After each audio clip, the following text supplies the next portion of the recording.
Hi, I'm Deirdre with Second Wind Vintage, and today I'm going to show you how to get a worn blackwash look on furniture.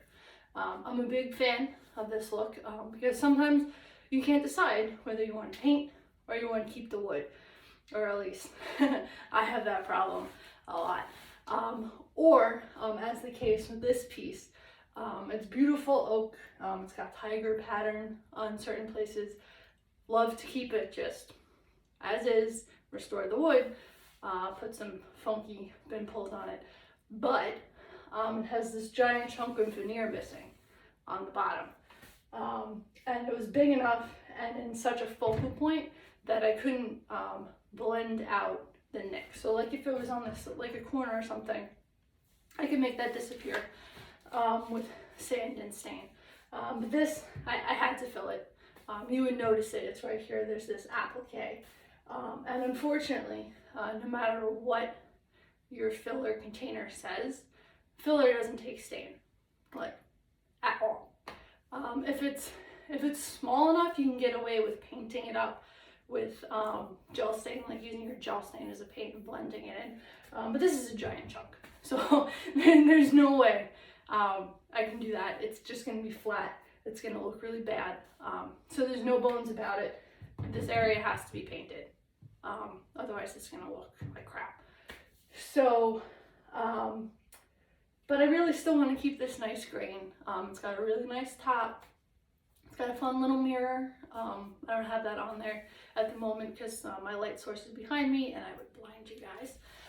A blackwash technique is an excellent compromise because I'm going to hide this and you're still going to see the wood through it in most places. So it's very simple, it's very free form, you really can't mess it up. You just have to have the mentality, okay, I'm going to go play around with this and see what I get.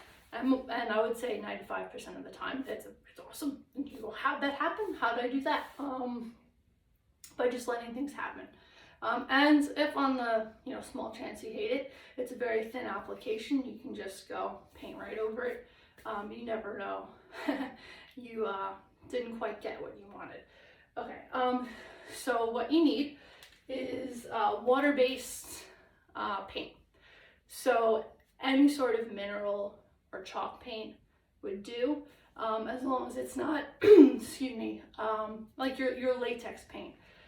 From like Sherwin-Williams, stuff like that. Like that paint is fine for painting furniture, but when we do the wiping thing, it's gonna the latex and it's gonna make it funky. I'm using General Finishes milk paint, which actually isn't really milk paint. It's a resin-based paint. So it's kind of like your Sherwin-Williams stuff, except it doesn't do that weird peely business. So this is what I'm using, but use your favorite brand. That's fine. And also brush. It's very important you use a type brush that's appropriate to your type of paint. So if you have any sort of water-based paint, so if you're using the General Finishes, it's very important you use a synthetic bristle. If you use natural bristle with this, it's just going to absorb into your natural bristles and it's going to get limp and it's going to be very streaky, which might actually kind of work with this, but it's going to make your life a little harder, and it certainly won't work if you're trying to get a smooth finish on another piece. If you're using your chalk or your mineral paint, use a natural bristle. It distributes more evenly. You get a smoother finish. It should say on the back of your paint can, or you can just do a quick Google. All right, so you got your paintbrush, and then we have a lint-free rag, i.e. a t-shirt. If you have it, that I soaked in water and it wrung out. So this is wet, but like it's not dripping. It's more than damp, but I can hold it over my head. I'm not going to get wet. This is what we're going to use to wipe back and shape our paint. So I got there, and because I'm going to be wiping back and holding this thing,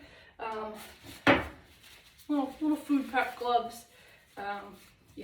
Makes it easier to clean up. You don't get paint embedded under your fingernails and look like a hobo and stuff like that, especially because it's black.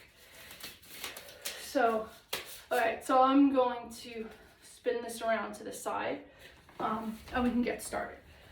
I always like to start on the side of a piece, because that's not the first thing you see when you're looking at it when it's a finished item. And with things like glaze, and did I lose a wheel over there? I did. My house is 100 years old. My floors are not even. This happens all the time. So I'm just gonna pop those back under there. But anyway, so it really helps to start on a side until you really get a feel for what you're doing, get into a groove, and then do your front. When you're like, yeah, this is like second nature. Because even if you've done it 50,000 times, it takes a second to, you know, get back in the swing of things. So, okay, we're all framed up. Okay, so pretty much what I'm going to do is I'm going to look at this and kind of make a rough plan of how I want this to look. So it kind of helps to come up with a little story about like what happened to your piece. So this way your paint pattern makes sense. So what I'm going to do is I want it to be kind of like drippy. It's a buffet that's going to go in a dining room. It's a very polite size and everything, but it's a little tall. So I want it to feel a little tall, and its mirror isn't huge either. It's like a little polite mirror, so it could do with a little height. So the drip will make it feel taller. So that's just my my thing. So we're just going to start laying down our paint. And we don't have to be super precise or anything with this.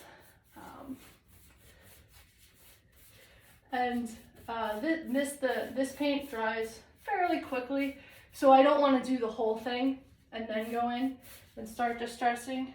So I'm gonna break it up in sections. So each piece of wood is like what I'm working with. Okay.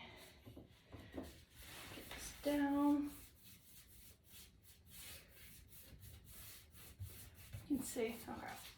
All right. So it's still wet, and I want to work with it while it's still wet. So I'm going to take my rag, and I'm going to go from the middle here, wipe it back a little bit, and as I wipe, I'm then gonna pat it out, right? Because I want it to be a little bit organic. If you want a very white streaked look, it's totally fine. Then just don't do the padding. I like to pad. So yeah, just random places. There's some nice tiger pattern on this part right here.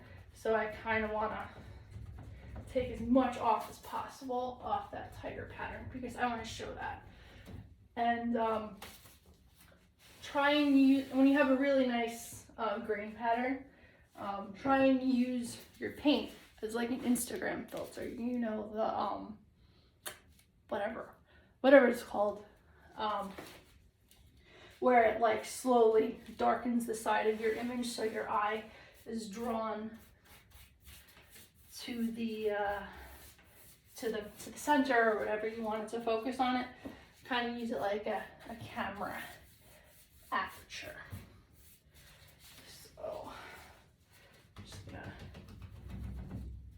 pat that away a little bit. And we're gonna go ahead, we're gonna do this to the entire piece, and then I'm gonna spin it back around, and we're gonna do another coat on it. So, I mean, if you do one and you're like, wow, this looks awesome, and you're happy with it, there's absolutely no reason for you to go back and do a second. This is a very freewheeling technique. You really don't, there really are no rules. It's pretty much however you want it to come out. The only thing I would say, which I should have mentioned in the beginning is in order to do this technique, your finish has to be in good shape. So either your piece has to be in good shape to begin with, and you just don't like the color, or you have to fix a little spot, or you just think this whole thing is tiger oak, that's too much, I want to take away some so you can like appreciate it more. I do that sometimes. That's fine, you don't have to do anything, just clean it real well. But if you got a finish that's flaking off, that's cloudy, that's not in good shape, then you have to fix that before you can start doing this. The only exception I would say would be if you got, like, sometimes shellac, when it ages, it gets like a cracked alligator-y finish to it. That, as long as it's staying on your piece, it's not coming off. It's got a texture to it now. That actually looks really neat with this technique, because your paint settles in the curves and cracks of it, and when it doesn't, in the thicker parts, it looks like leather. So that I would say is the only exception, but you kind of have to start with a good piece. Okay, so you can see how this is what I mean by a more organic. See how it's not wiped, it kind of looks kind of chipped off. I'm getting that by patting. So if you want it to look like just a wash piece, that's totally cool. Just don't do the pat. I like the more chippy business. Okay, so I'm done with this for now. And spin, we're gonna do front. Hopefully my floor doesn't mess me up again. Yeah, so these little guys are great if you got a flat floor. Yeah, see that. If you don't, they make little felt pads that you can use, work just as good. You need a little more oomph to it. So that's why I chose these, because I thought it would be effortless. But no, I live in a 100-year-old house. So it's not. Nothing is effortless. Okay. So this is going to need a coat or two more than the rest of our piece, just because of what it is. Because it's filler. It's not our real wood. So I'm gonna go ahead and I'm gonna put some on there before I get started anywhere else, just so it has a little head start. Had some dust on there. It's okay, we'll live.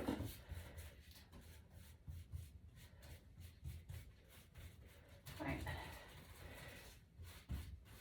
It's fine, because of where it is also, I kind of want this whole background to be really opaque, so I can wipe away from our carving, and our carving can pop out. So this is, well, it's the worst place in the world for a chip, because that means I can't fix it to the wood. It's not too bad for this look. This look is an excellent solution to it. Okay, so what am I going to, so we're doing kind of like a trippy business. I'm just going to give it a quick look before I start, just to kind of make a mental note. Okay, I definitely want this to pop out. So it's got cool carvings on the sides. Definitely want those to come out. Definitely want this to come out. And I think I want this lighter. There's a little bit of tiger here. So, okay, I'm going to keep that in mind as I go.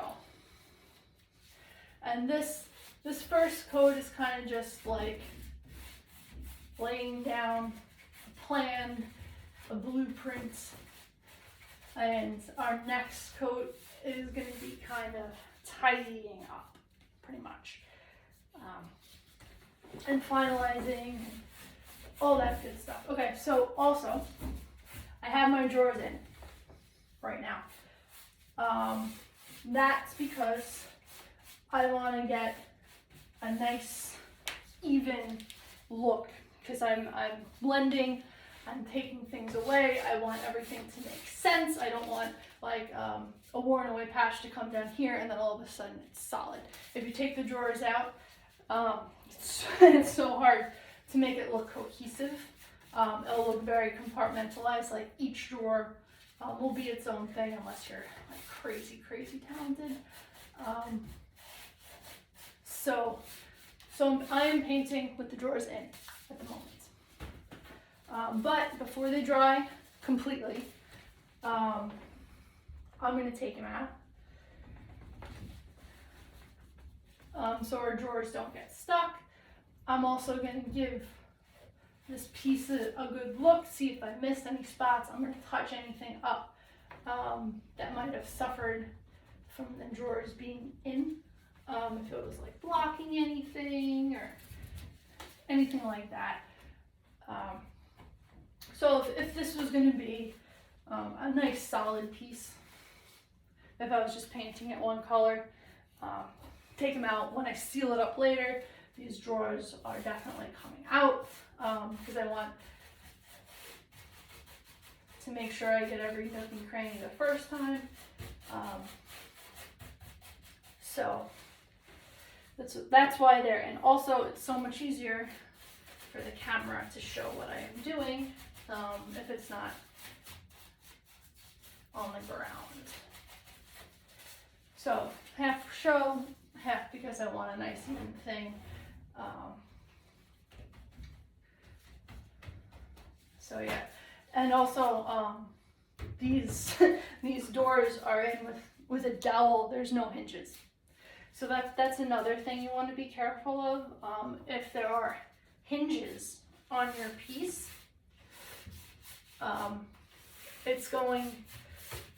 you want to try not to get paint on your hinges because it's metal, so it's slippery. There's really nothing you can do to make it really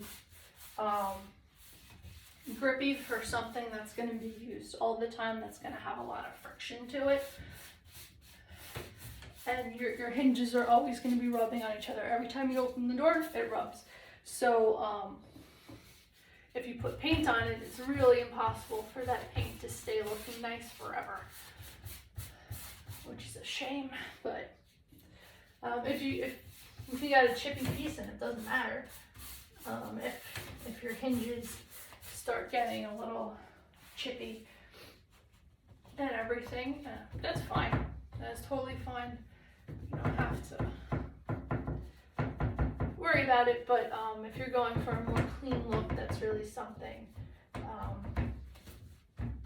you should try and avoid, is getting paint on those hinges. There are no hinges. I don't have to worry about it, which is cool. So that's my hinges thing. So I'm gonna get this all up in all the cracks.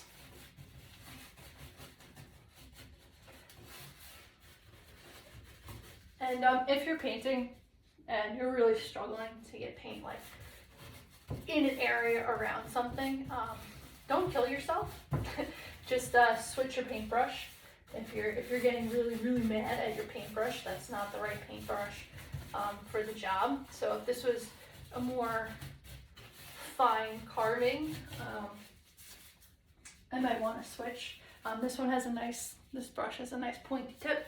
The bristles are nice and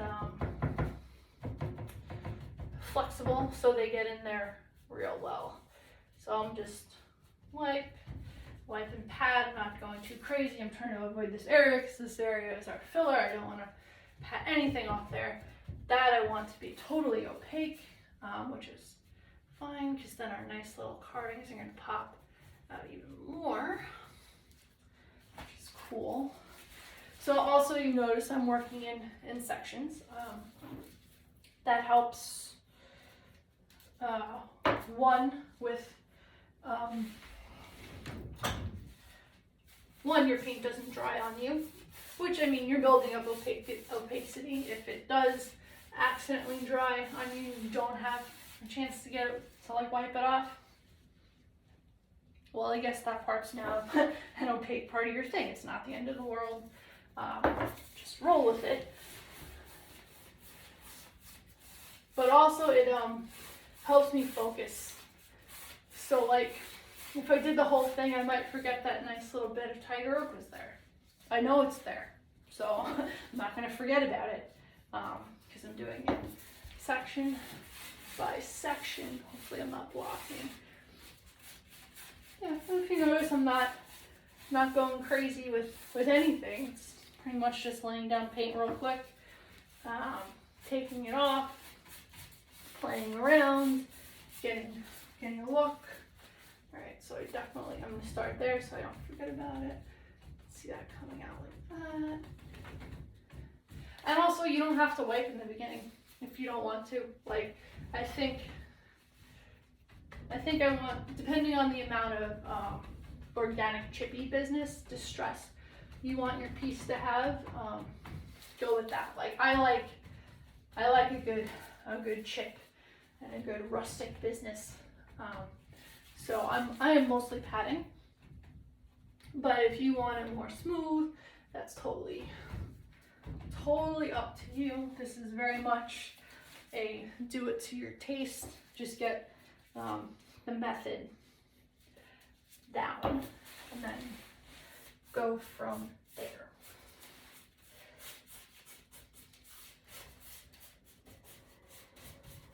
So just laying it down real quick, taking it off just as quick. This paint dries pretty fast, so you don't have to, by the time I'm done with everything, this is actually dry. I'm ready to go on the side. So we don't have to, you know, plan our day crazy. You still see that? Okay, good. So it's very much a start to finish piece.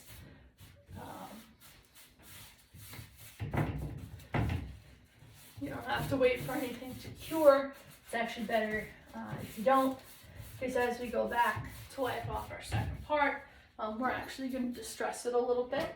That again, that's totally optional, depending on the look you want. If you want it to be a nice, smooth look, or if you want it to be more chippy farmhouse distressed. I've had a hard life, but I'm still beautiful, type of a deal.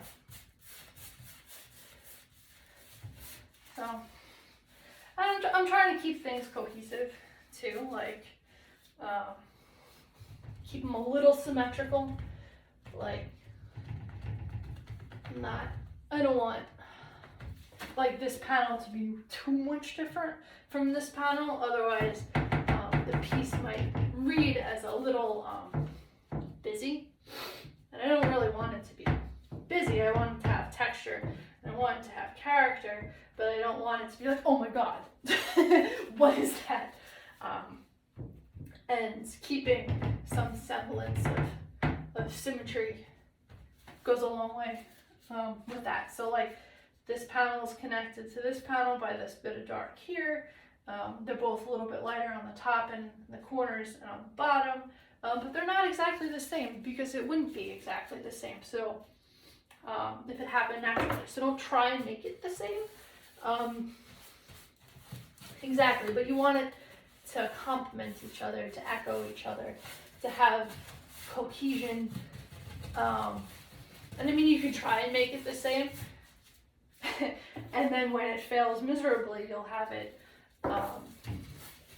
so it'll be almost impossible to get it exactly the same. You'll have a nice cohesive design. Just don't be mad about it and be like, oh, well, I won anyway, pretty much. So yeah, I'm just kind of like mashing those guys in. And if you are keeping it more on the wipey streaky side, you might want to pay attention to your end brush stroke a little bit, and just have it so it complements your design. I'm patting away my brush strokes, so I do not care one bit what they look like.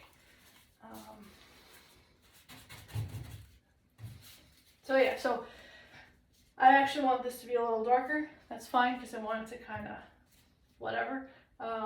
When we go in and do our second coat, I'm going to go ahead and do that, because this is all about building up layers. So if you don't get it, and you won't get it the first time, unless you really, really want it to be a very light wash. But at least if you're using the general finishes that I am, because the first coat is always kind of transparent and looks kind of scary and like, oh my god, this paint's the worst. Why'd I spend money on it? Why'd I buy it? Whatever. And then you put the second coat on it, and it's pretty, and it's opaque, and everything works out.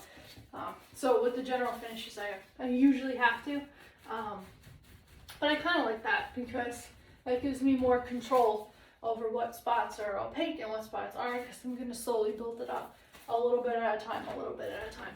Alright, so now we play the spin game again. Please don't have anything terrible happen to me. Is everybody behaving? Yes. Yay, we win. Okay. So, the other thing was I had to remove the veneer from this entire section. That was fun. That was a fun thing to do. Sort of like getting weird. I think our light might be getting a little weird. But you can see. Okay. So yeah. So the sides are for getting a feel. If you do the first side of your furniture and you're like, I don't know if I'm ready to tackle the front yet, or the top. You can do this on the top. I'm not. I'm going to keep my top wood,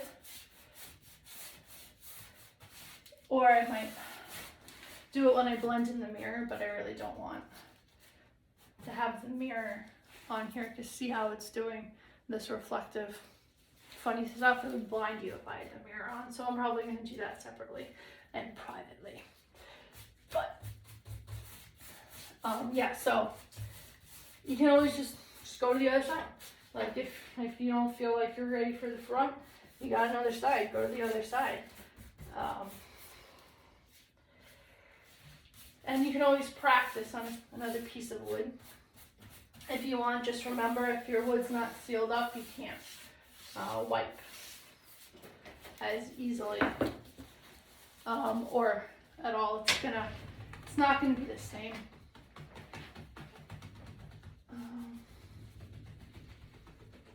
Yeah, and if I had a giant piece, I might have to, because you can see my rag's getting real stained. That's fine, because when I'm wiping, I don't really want many spots, if any spots, to be just the plain wood with nothing on it. I want a remnant of that paint on there. So unless I'm doing like a giant honking piece, 7-foot buffet that belongs in like a castle, which I would probably never do because it wouldn't fit in my car, it wouldn't fit in my house.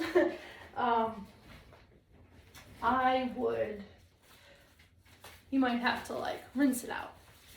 But that little bit that's clinging on is clinging on. And that's helping us a little bit. It's helping us tint our wood. It's helping us blend all our business in. Yeah. And this panel is going to be a little different because it's the secondary wood that was under that veneer. So I sanded it and everything, sealed it up, so we have stuff to work with. But it's a different wood. I took the stain just a little different. it's a little more porous. So it's gonna take the paint a little different. So that's fine. So this is gonna be a very dark center. I'm probably gonna blend it out more. But that's fine because we're doing a rustic freeform chippy business type piece. And once I put the final coat of sealer at the ends, it's gonna even everything out. So it looks a little funk right now, but you just gotta play with it.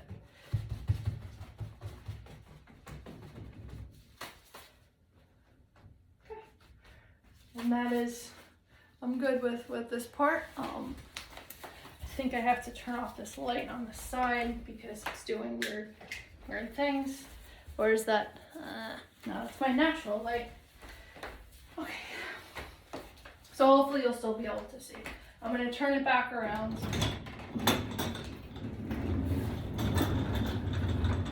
And this is dry, so I'm actually gonna do I'm gonna turn the light back on. I'm gonna do our second adjusting one on this because it's way more interesting than the side.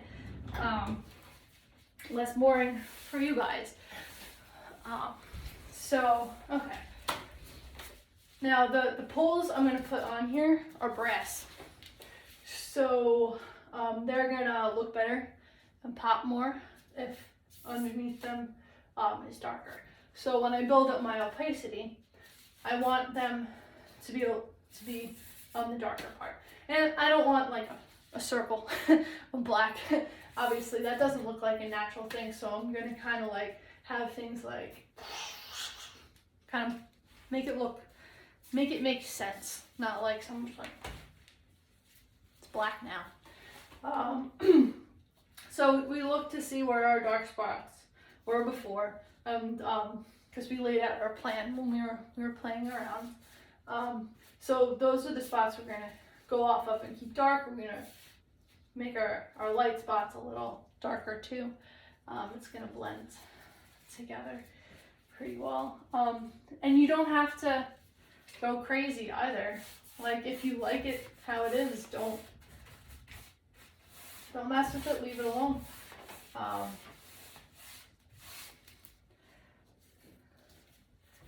So just gonna bring this down here. I'm gonna bring it over because I want to make that darker because we got our brass business. This is a little light, so I want to do that.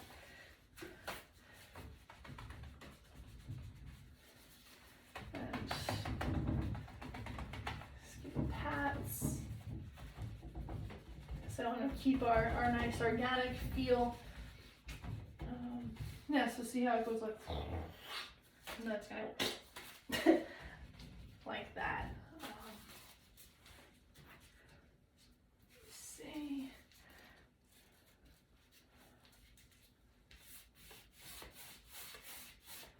And this goes up like that, maybe.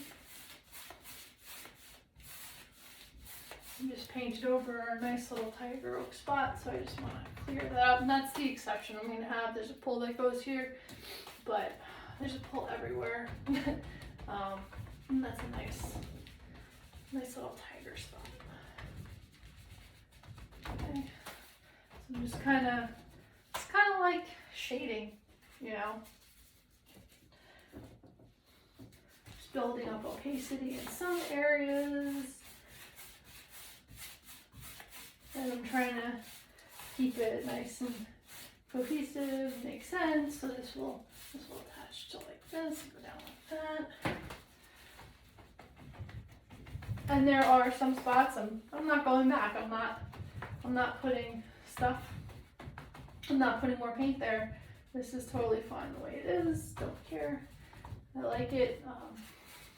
Don't feel like you have to go back and do it on everything. I mean, if you looked at it and went, wow, that looks really cool, I like that. Like, I'm totally 100% happy with how this came out on the frame.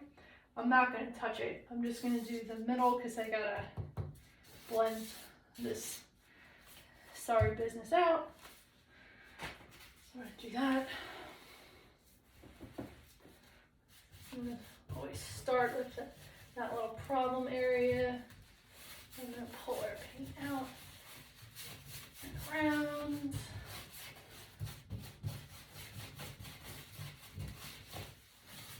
Kind of shading with the brush, but not really shading with the brush because I'm going to shade by taking stuff away. First order of business, make sure we keep our carving nice and bright, popped out. It's the most important part.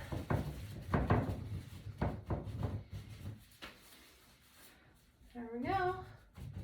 That's cool.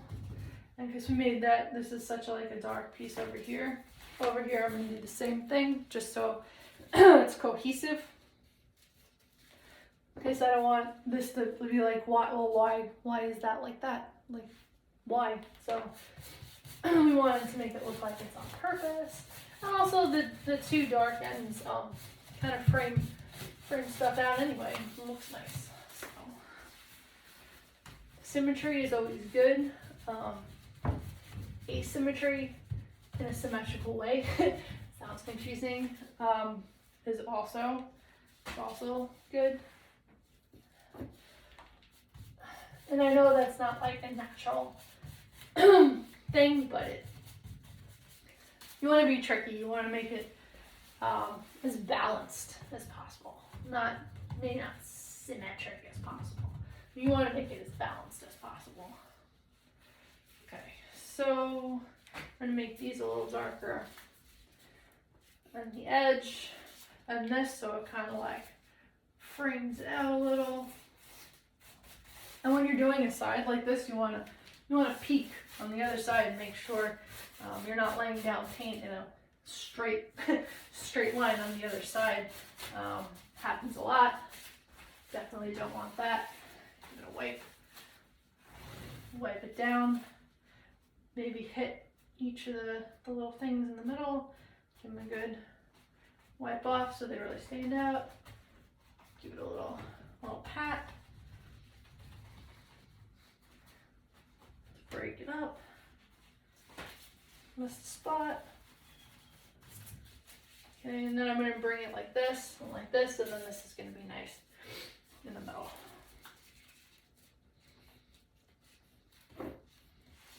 Okay.